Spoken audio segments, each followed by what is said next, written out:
ಸುಮ್ಮನೆ ಒಂದು ದಿವಸ ಏನಾಗಿತ್ತು ಅಂದರೆ ಒಂದು ಹುಲ್ಲು ಕಡ್ಡಿ ಬೆಳೆದತ್ತು, ಹುಲ್ಲು ಬೆಳೆದತ್ತು, ದಾರಿಯೊಳಗೆ ಹುಲ್ಲು ಬೆಳೆದತ್ತು. ಅಲ್ಲೇ ಜನ ಹೋಗ್ತಿದ್ರು ಬರ್ತಿದ್ರು. ಇದು ದಾರಿಯ ಮಗ್ಲ, ಹುಲ್ಲು ಹೆಂಗೆ ಬೆಳ್ಕೊಂಡಿತ್ತು.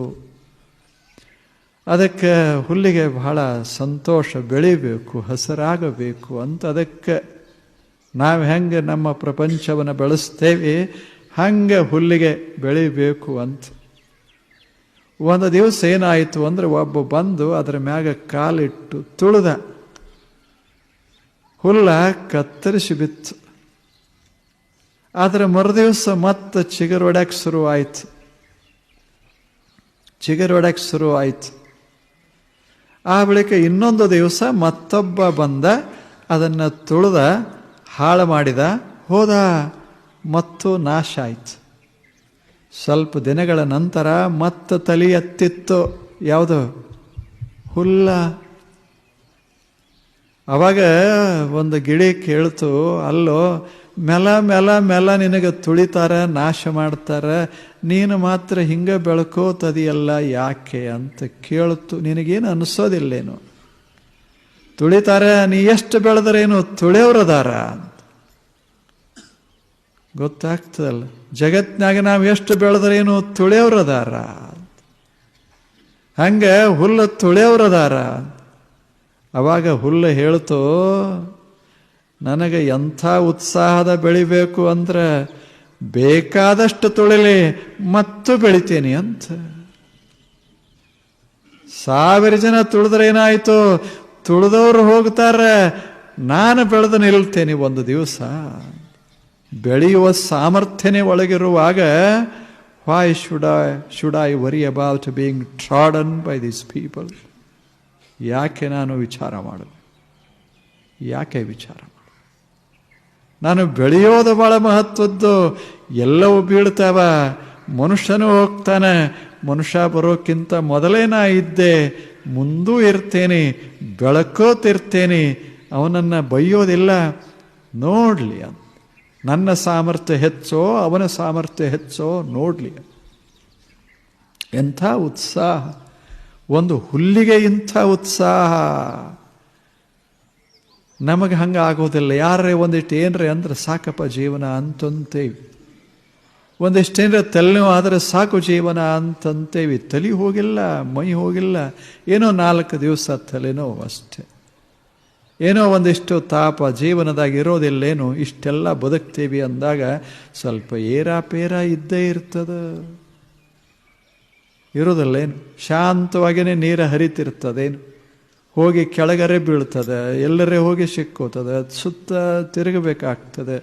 ಎಲ್ಲ ಕಡೆ ಮಾಡಿ ನೀರು ಸುಮ್ಮನೆ ಹರ್ಕೋತ ಹೊಂಟಿರ್ತದೆ. ಎಷ್ಟು ಚೆನ್ನಾಗಿ ಉತ್ಸಾಹ ಎಷ್ಟದ. ಇಲ್ಲೇ ನೋಡ್ರಿ ನೀವು ಹೋಗಿ, ಶರಾವತಿ ನದಿ ಅದ, ಏನು ಹರಿತದ, ಹಂಗ ನೃತ್ಯ ಮಾಡ್ಕೋತ ಹರಿತಾ ಇರ್ತದೆ. ಎಂಥ ಉತ್ಸಾಹ! ಅದಕ್ಕೆ ಮ್ಯಾಗಿಂದ ಜಿಗಿತದೆ, ಕಲ್ಲುಗಳನ್ನೆಲ್ಲ ಸುತ್ತದೆ, ಕಲ್ಲುಗಳನ್ನೆಲ್ಲ ನೂಗ್ತದೆ. ಹರಿದು ಹೋಗುವಾಗ ಒಂದು ಬಗೆಯ ಸಂಗೀತ ನಿರ್ಮಾಣ ಆಗಿರ್ತದೆ. ಉತ್ಸಾಹ ಅದ. ಹಂಗೆ ಜೀವನದ ನದಿ ಸ್ವಲ್ಪ ಏಳ್ತದೆ, ಬೀಳ್ತದೆ, ಎಲ್ಲ ನಡೀತದೆ. ಒಮ್ಮೆ ಕೆಳಗೆ ಬೀಳ್ತದೆ, ಒಮ್ಮೆ ಅಡ್ಡ ಹೋಗ್ತದೆ, ಎಲ್ಲ ಆಗ್ತದೆ. ಆದರೆ ಹರಿಯುವ ರೀತಿ ತಪ್ಪಿರಬಾರದು, ಹರಿಯುವ ಕ್ರಮ ತಪ್ಪಿರಬಾರದು. ಹರಿಬೇಕು, ಜೀವನ ಹರಿಬೇಕು. Let me live 100 years, not a day less.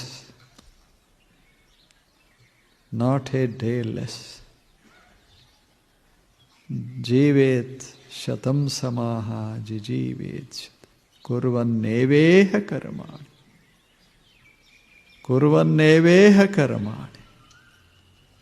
ಶತಂ ಸಮಾಹ ಜೀವೇತ್.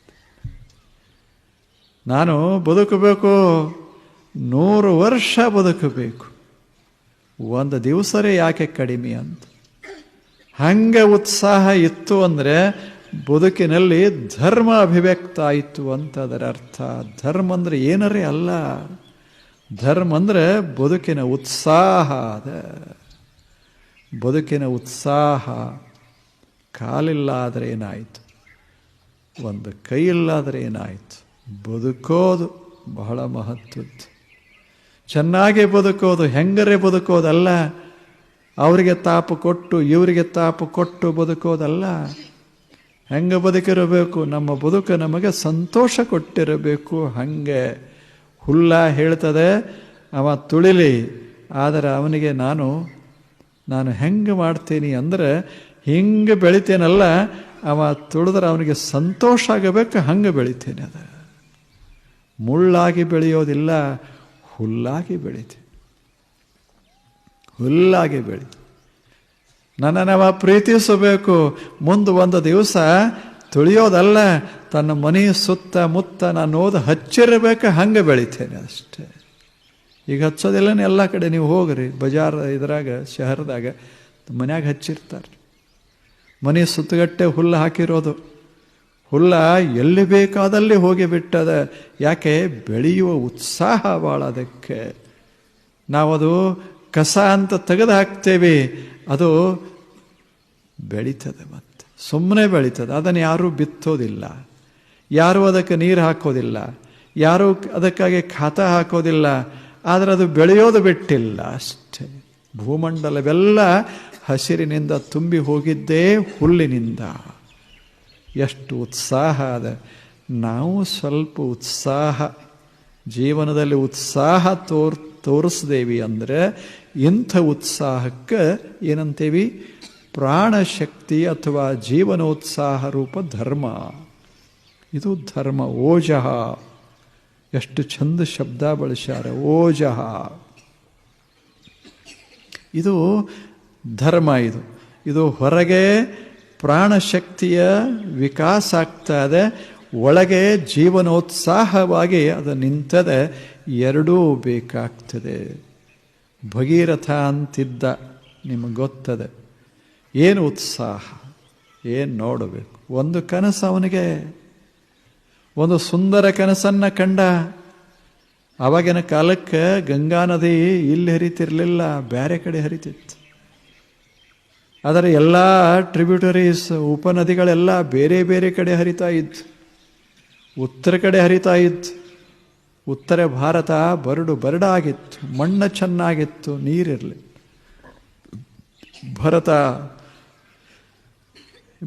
Bhagiratha ಬಂದ. ಏನು ಆತನ ಮನಸ್ಸಿನಲ್ಲಿ ಸಾಮರ್ಥ್ಯ, ಏನು ಉತ್ಸಾಹ. ಅವ ಇಂಥ ಕನಸನ್ನು ಕಂಡ, ಇಡೀ ಉತ್ತರ ಭಾರತವನ್ನು ಶ್ರೀಮಂತ ಮಾಡಬೇಕು. ಎಂಥ ಕನಸಾಯಿತು. ಬೇಕು ಜೀವನೋತ್ಸಾಹ ಬೇಕು, ಏನರೇ ಮಾಡಬೇಕು, ಜೀವನದಲ್ಲಿ ಒಳ್ಳೆಯದನ್ನು ಮಾಡಬೇಕನ್ನುವ ಉತ್ಸಾಹ ಬೇಕಾಗ್ತದೆ. ಮಾಡಿಬಿಡೋಣ. ಭಗೀರಥ ಕನಸ ಕಂಡ. ಹಿಮದ ಬೆಟ್ಟಗಳ ಮಧ್ಯದಲ್ಲಿ ಏನು ಹರಿತಾವ ನದಿಗಳು, ಆ ನದಿಗಳನ್ನೆಲ್ಲ ಕೂಡಿಸಿ ಉತ್ತರ ಪ್ರದೇಶದಾಗ ಹರಿಸಬೇಕು ಅಂತ ವಿಚಾರ ಮಾಡಿದ. ಬಹಳ ದೊಡ್ಡ ಕೆಲಸ ಮಾಡಿದ. ಯಾಕೆ? ಹಿಮಾಲಯದ ಬೆಟ್ಟಗಳು ನಿಮಗೆ ಗೊತ್ತಿರಬೇಕು, ಎರಡು ಶಾಖೆಗಳಾಗಿ ಎರಡು ಗುಂಪುಗಳಲ್ಲಿ ಹರವಿಕೊಂಡது. ಸಾವಿರ ಕಿಲೋಮೀಟರ್ ಅದೆಲ್ಲ ಹರಡಿಕೊಂಡದೆ. ಅಂಥದರಲ್ಲಿ ನಮ್ಮ ಕಡೆ ಭಾಗ ಏನದ ಸ್ವಲ್ಪ ಎತ್ತರ, ಆ ಕಡೆ ಭಾಗ ಉತ್ತರ ಕಡೆ ಭಾಗ ಸ್ವಲ್ಪ ಕೆಳಗೆ. ಆದ್ದರಿಂದ ನದಿಗಳೆಲ್ಲ ಆ ಕಡೆ ಹೋಗ್ತವೆ. ಬ್ರಹ್ಮಪುತ್ರ ಹಿಂಗೆ ಹಾಯ್ದು ಬರುತ್ತೆ. ಆತ ವಿಚಾರ ಮಾಡಿದ, ಅದಕ್ಕೆ ಇದೇನದ ಗಂಗಾ ನದಿ, ಇದನ್ನು ತಿರುಗಿಸಿ ಬಿಡಬೇಕು ಅಂತ. ನದಿಯನ್ನೇ ತಿರುಗಿಸಿ ಬಿಡಬೇಕು ಅಂತ ಸಾವಿರಾರು ವರ್ಷದ ಹಿಂದೆ ಕನಸು ಕಾಣಬೇಕಾದ್ರೆ ಎಂಥ ಉತ್ಸಾಹ ಇರಬೇಕು ಆ ಮನುಷ್ಯಾಗ, ಎಂಥ ಕಲ್ಪನೆಗಳು, ಎಂಥ ಸುಂದರ ಕನಸ ಇರಬೇಕು. ಕನಸಾಗಬೇಕು ಮನುಷ್ಯಾಗ, ಒಂದು ಚಂದ ಕನಸಾಗಬೇಕು. ನಾಶ ಮಾಡೋ ಕನಸಲ್ಲ. ನಮಗೂ ಕನಸು ಬೇಕಾದಷ್ಟು ಬಿದ್ದಿರ್ತಾವೆ. ಅವ್ರ ಮನೆ ಬಿದ್ದು ನಮ್ಮ ಮನೆ ಎದ್ದಂಗೆ ಕನಸು ಬೀಳ್ತಾವೆ, ಬೀಳೋದಲ್ಲೇ. ಅವ್ರ ಮಕ್ಕಳೆಲ್ಲ ಹೋಗಿ ನಮ್ಮ ಮಕ್ಕಳಷ್ಟೇ ಮೇಲೆ ಇರ್ದಂಗೆ ಕನಸ ಬೀಳ್ತಾವೆ. ಎಲ್ಲರೂ ರಾಜರು ಮಹಾರಾಜರೆಲ್ಲ ಹೋಗಿ ನಾವೇ ಮೇಲೆ ಕುಂತಂಗೆ ಕನಸು ಬೀಳ್ತಾವೆ.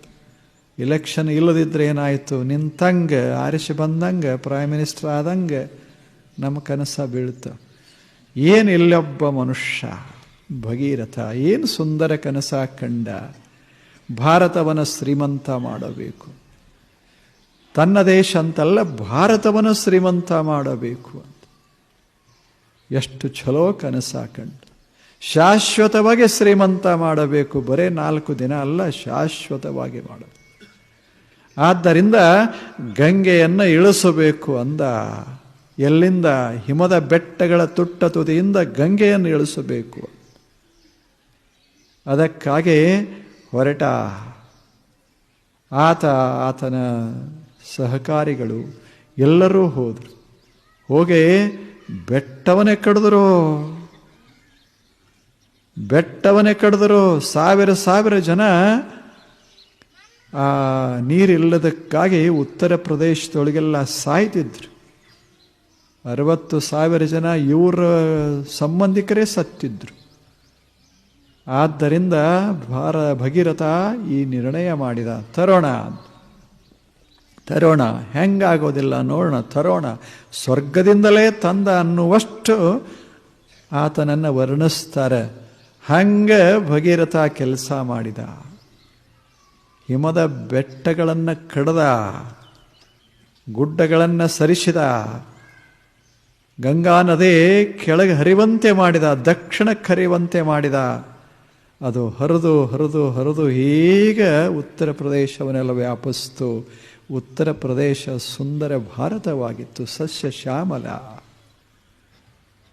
ಸಸ್ಯಶ್ಯಾಮಲ, ಸುಜಲ ಸುಫಲ ಹಂಗಾಗಿತ್ತು ಭಾರತ. ಎಂಥ ಅದ್ಭುತ ನದಿ ಒಂದು ಹರಿದು ಬಂತು ಒಳಗೆ. ಇದೆಲ್ಲ ಭಗೀರಥನ ಸಾಹಸ. ಇದು ಮನುಷ್ಯ ಸಾಹಸಿಯಾಗಿರಬೇಕು. ಉತ್ಸಾಹ ಇಲ್ಲದಿದ್ದರೆ ಸಾಹಸ ಆಗದೆ. ಏನರೇ ಮಾಡಬೇಕನ್ನೋ ಮನಸ್ಸಿತ್ತು ಅಂದರೆ ಉತ್ಸಾಹ ಬೇಕಾಗ್ತದೆ. ಜೀವನದಾಗ ಬದುಕಬೇಕು, ಒಂದು ಸುಂದರ ಕೆಲಸ ಮಾಡಬೇಕು ಜಗತ್ತಿನಲ್ಲಿ. ಜಗತ್ತನ್ನು ಶ್ರೀಮಂತ ಮಾಡಬೇಕು, ಜಗತ್ತನ್ನು ಸುಖಿ ಮಾಡಬೇಕು, ಜಗತ್ತನ್ನು ಸಮೃದ್ಧಗೊಳಿಸಬೇಕು ಅಂತನ್ನುವ ಕನಸು ಬೇಕಾಗ್ತದೆ. Dream we should have of making the world prosperous, more rich, beautiful ಮಾಡಬೇಕು.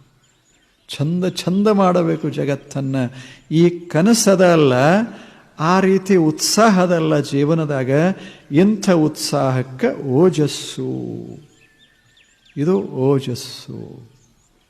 ಇದು ಒಳಗೆ, ಹೊರಗೆ ಓಜಸ್ಸು, ಪ್ರಾಣಶಕ್ತಿ ಇದೆ. ಎಲಾನ್ ವೈಟಲ್, ವೈಶ್ವಿಕ ಪ್ರಾಣಶಕ್ತಿ ಅದ.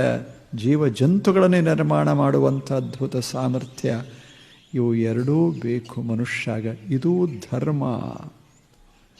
ಜೀವನದಲ್ಲಿ ಇದು ಧರ್ಮ. ಇಂಥ ಧರ್ಮ ಯಾರಿಗೆ ಬೇಡ ಹೇಳಿ? ಜೀವನೋತ್ಸಾಹ ಯಾರಿಗೆ ಬೇಡ? ಇದು ವೈಶ್ವಿಕ ಧರ್ಮ. ಎಲ್ಲರಿಗೆ, ನೀವು ಇಂಗ್ಲೆಂಡ್ದಾಗಿದ್ದರೂ ಬೇಕಾಗ್ತದೆ, ಭಾರತದಾಗಿದ್ದರೂ ಬೇಕಾಗ್ತದೆ, ಎಲ್ಲರಿಗೂ ಬೇಕು. ಜೀವನೋತ್ಸಾಹ ಇರಬೇಕದ. ಸಪ್ಪಗ ಮುಖ ಮಾಡಿಕೊಂಡು ಈ ಜಗತ್ತಿನಾಗ ಬದುಕೋದರೆ ಯಾಕೆ? ಜೀವನೋತ್ಸಾಹ ಅಂತಾರೆ. ನಿಮ್ಮನ್ನು ನೋಡಿದರೆ ಬದುಕಬೇಕು ಅನಿಸ್ಬೇಕು. ಕೆಟ್ಟ ಮುಖ ಸಾಕಪ್ಪ ಈ ಜೀವನದಾಗ ಅನ್ನುವಂಗ ಇತ್ತು ಅಂದರೆ ತಗೊಂಡು ಏನು ಮಾಡೋದು? ತಗೊಂಡು ಏನು ಮಾಡೋದು? ದೇವರು ಅದಕ್ಕೆ ಬದುಕಾಗಿ ಕೊಟ್ಟಿರ್ತಾನೆ.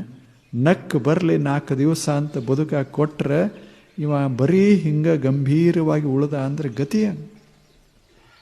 ಮಕ್ಕಳು ಹೆಂಗಿರ್ತಾವ, ಎಷ್ಟು ನಗ್ತಾವ, ಕುಣಿತಾವ, ಮಾಡ್ತಾವ, ಸಂತೋಷ ಪಡ್ತಾವ. ಅವಕ್ಕೇನು ರೊಕ್ಕ ಇರ್ತದೇನು? ಏನು ಕಿಶೆ ಪಶೆ ತುಂಬಿಕೊಂಡಿರ್ತಾರೆ ನಾವು? ಏನೂ ಏನಿಲ್ಲ. ಒಂದು ರೊಟ್ಟಿ ತಿಂದು, ಒಂದಿಷ್ಟು ತಿಂದು, ಒಂದು ಸ್ವಲ್ಪ ಹಾಲು ಕುಡಿದು ಏನು ಮಸ್ತ್ ಜೀವನ ಸಾಗಿಸ್ತಿರ್ತಾವ. ಎಷ್ಟು ಆನಂದವಾಗಿ ಮಲಗಿದ್ದರೂ ಸಹಿತ ಮಜಾದಾಗಿರ್ತಾವ, ಅಳುತ್ತರೂ ಸಹಿತ ಮಜಾದಾಗಿರ್ತಾವ. ನಮ್ಮದು ಹಂಗೆ ಆಗೋದಿಲ್ಲ. ಇಂಥ ಸುಂದರವಾದ ಜಗತ್ತಿನಾಗ ಬಂದು ಇಷ್ಟೆಲ್ಲ ಸಂಪತ್ತು ಭರಿತ ನಾಡಿನೊಳಗೆ ಇದ್ದು ನಾವು ಹೆಂಗೆ ಬದುಕ್ತಾ ಇದ್ದೇವೆ ಅಂದ್ರೆ, ಆಸ್ಪತ್ರೆಯೊಳಗೆ ಒಂದು ಇಂಟೆನ್ಸಿವ್ ಕೇರ್ ಯೂನಿಟ್ ಅಂತ ಒಂದಿರ್ತದೆ.